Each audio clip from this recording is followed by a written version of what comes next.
Bonjour à toutes, bonjour à tous, bienvenue à notre écho du jour. Nous sommes très heureux de vous retrouver au milieu de cette semaine. Nous espérons que vous allez bien par la grâce des dieux et que vraiment la main des dieux est sur chacune de vos vies. Alors nous venons aujourd'hui avec un nouveau sujet, pas le moindre, on va parler des cadeaux. Pourquoi on va parler des cadeaux? Est-ce que c'est parce que c'est Noël? Pourquoi pas? Pourquoi pas? Noël, c'est vrai, on se change des cadeaux, mais c'est bien aussi qu'on réfléchisse, qu'on analyse un peu cette histoire des cadeaux, au fait. La parole de Dieu parle à plusieurs endroits des cadeaux, au fait. Et d'après le passage qu'on retrouve dans la Bible sur les cadeaux ou le présent, on voit tout de suite que les cadeaux ont un pouvoir, les cadeaux ont une influence, les cadeaux ont une puissance. On le voit tout de suite lorsqu'on lit les différents passages. Et ce n'est pas seulement un passage ou deux dans la parole qui parle des présents. Il y en a beaucoup. Il y en a beaucoup. Mais vraiment beaucoup. Beaucoup de passages qui prouvent la puissance, l'influence et le pouvoir des cadeaux. Je ne vais pas aller dans les détails, mais vous pouvez, ce sera l'occasion pour vous, peut-être de méditer aussi, d'aller chercher. Mais déjà, pourquoi on revient sur ça, sur la base de relations? J'ai dit au début que utiliser à bon escient, les cadeaux, c'est vraiment c'est quelque chose que Dieu nous a donné en tout cas pour aider les relations. En fait, c'est comme du miel, comme je disais dans notre thé, pour adoucir, pour améliorer, pour entretenir, pour rendre bon en tout cas nos différentes relations. Mais lorsque c'est utilisé à mauvais escient, là c'est vraiment compliqué.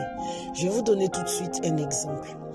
Un couple de jeunes, deux personnes qui se rencontrent et qui projettent de se marier, ils commencent à parler ensemble, ils sont encore en phase de l'amitié et tout.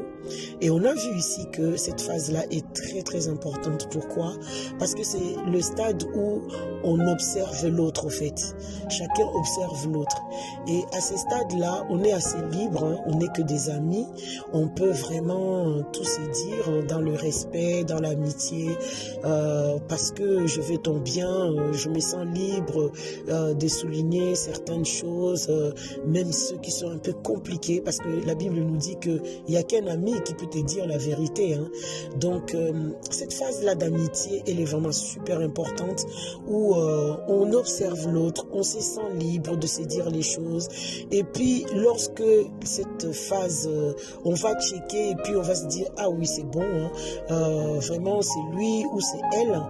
Là, on bascule à l'autre étape où on peut vraiment se décider à aller plus loin, donc rentrer dans le fiançailles, etc. Alors, dans cette phase-là de l'amitié, où on est en train de s'apprivoiser, on est en train de se connaître et tout, lorsque ces couples-là commencent par exemple à s'offrir des cadeaux, par contre là c'est dangereux. Pourquoi c'est dangereux? Parce que la parole nous dit que dans le livre de Proverbes, chapitre 21, au verset 14, qu'un cadeau fait en secret apaise le cœur. Donc, si on offre, bon, je me dis, un cadeau fait en secret apaise les cœurs, alors combien plus forte raison un cadeau fait en public? Bon, bref, on va pas aller là-bas. Un cadeau fait en secret apaise le cœur. Donc, ça veut dire que lorsque je reçois un cadeau, le cadeau a automatiquement le pouvoir d'apaiser mes émotions, d'apaiser mon cœur, d'apaiser mes sentiments. Donc, si on colle ces passages à ce que Salomon dit dans Ecclésiaste 7, verset 7, il dit « les présents corrompent ». Donc, si d'un côté, Salomon le dit autrement pour dire apaiser au fait. Donc, si on doit bien analyser, à ces stades-là d'amitié, si vous commencez à vous offrir des cadeaux et que vous êtes pas encore, vous n'avez pas encore décidé, en tout cas chacun pour soi, que c'est la personne qu'il me faut ou voilà, au fait, votre relation risque de partir sur une base très faussée parce que en recevant les cadeaux de l'autre, bah quelque part, ma lucidité, lucidité, lumière, discernement, va être altéré, aveuglé, parce que l'autre m'offre des cadeaux, m'a offert ou m'offre des cadeaux, en fait. C'est une forme de corruption, en fait. Vous voyez un peu? C'est une forme de corruption. Donc, offrir des cadeaux, c'est très important. Oui, il faut le faire parce que c'est aussi un élan de générosité. Pas seulement un élan de générosité, mais ici, on veut surtout souligner que les cadeaux ont une vertu, c'est d'arranger les relations, en fait.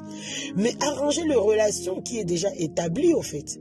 Mais si la relation n'est pas encore établie, elle n'est pas ferme, vous êtes en cheminement, vous n'avez pas encore décidé que c'est lui ou c'est elle. Si vous faites rentrer les jeux des cadeaux au milieu de la relation, vous risquez de perdre votre lucidité et de perdre votre discernement pour choisir la bonne personne. Beaucoup de frères se plaignent pour dire que les sœurs le poussent en fait dès qu'ils commencent à parler avec, à discuter avec, pour que le frère commence à leur offrir des cadeaux pour que elles puissent être convaincues que non, en fait, c'est pas les cadeaux qui doivent te convaincre que c'est la bonne personne ou s'il est généreux. C'est un couteau à double tranchant en fait. C'est pas bon, c'est pas vrai. Attendez de vous offrir les cadeaux lorsque vous serez au clair avec votre choix, avec votre décision. Lorsque vous savez que oui, c'est elle, c'est lui, là oui, vous pouvez vous offrir des cadeaux. Mais lorsque vous n'en êtes pas encore là, c'est dangereux de s'offrir les cadeaux parce que l'effet pouvoir, puissance des cadeaux va altérer votre discernement et votre clairvoyance ou encore votre lucidité. Donc, ce n'est pas le moment. À quel moment on offre les cadeaux?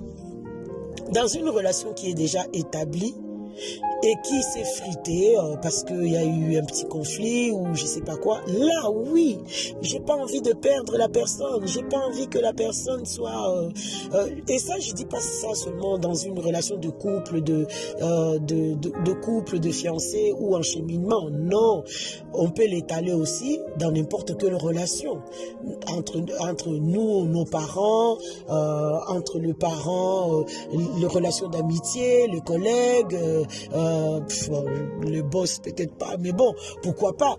Mais en tout cas, on offre des cadeaux, non seulement pour montrer par un élan de générosité, parce qu'on veut faire du bien à quelqu'un, parce qu'on veut vraiment, voilà, on veut le combler, un élan de générosité, mais on peut aussi offrir un cadeau à bon escient lorsque on s'est frité et qu'on veut apaiser le cœur de l'autre.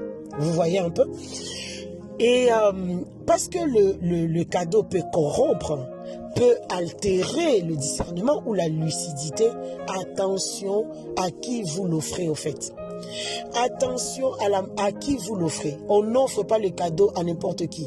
Une jeune fille ou un jeune homme qui tourne autour de toi et puis qui espère qui ne dit rien ou je ne sais pas quoi, et on commence à avoir des échanges de cadeaux, tu envoies un mauvais message. Et la personne peut réellement interpréter ça mal et ça peut aboutir à quelque chose de vraiment malsain. Il faut vraiment que chacun de nous, qu'on soit au clair avec ça et qu'on apprenne à utiliser l'élan de générosité ou encore de réparation. En tout cas, voilà les deux versants de cadeaux. Soit c'est un élan de générosité, soit c'est en termes de... On peut l'utiliser comme réparateur au fait d'une relation. Mais il y a un troisième volet, c'est que c'est la corruption en fait. Il faut faire très attention. On a vu dans la parole Ésaü qui était fâché contre contre son frère et tout. Son frère a utilisé, je sais pas, tout un arsenal de cadeaux qu'il a fait dévancer devant lui pour que le cœur de son frère soit apaisé. Effectivement, c'est ce qui s'est passé quand son frère a vu c'est qui, c'est quoi, machin et tout. Bah oui, c'est ton frère, il s'est apaisé. Voilà, la relation s'est rétablie. Donc, nous aussi, dans notre vie de tous les jours, attention à comment vous offrez les cadeaux et attention à qui vous offrez les cadeaux. Attention de qui aussi vous pouvez recevoir un cadeau. Parce que quelqu'un que tu vois qui n'est pas très clair et qui t'offre des cadeaux, c'est pour te corrompre, pour te mettre dans sa poche. On a vu la puissance de ce dont on parle, donc les cadeaux, détruire, parce que ça n'a pas été utilisé à bon escient, détruire les familles, les relations, le maison, le couple, je sais pas, même à échelle beaucoup plus importante d'un pays, d'une église. Ah bah oui, parce que si le cadeau est mal utilisé, je peux plus lui dire, je peux plus lui faire des réprimandes, parce que je me sens moi-même. Testez ça vous-même, hein, testez ça. De la part d'une personne de qui vous avez reçu les cadeaux, si vous avez encore la capacité de parler à la personne en toute liberté, ça veut dire que ces cadeaux-là, c'était juste élan de générosité, ça vous a fait du bien et tout, et puis la relation. Mais il y a des types de cadeaux, il y en a qui arrivent, ils ont reçu des cadeaux, ils sont devenus muets et ils peuvent même plus parler, ils peuvent même plus, ils sont corrompus, ou encore ils deviennent injustes, ou encore ils deviennent. Faisons très attention. Notre prière pour vous aujourd'hui, c'est que le Seigneur nous accorde la grâce d'utiliser les cadeaux à bon escient et de savoir à qui faire un cadeau, de qui recevoir les cadeaux, et que là où un cadeau peut nous empoisonner et puis nous corrompre pour devenir bizarre, que le Seigneur nous en préserve dans le nom puissant de Jésus. Nous avons ainsi prié pour nous tous. Amen.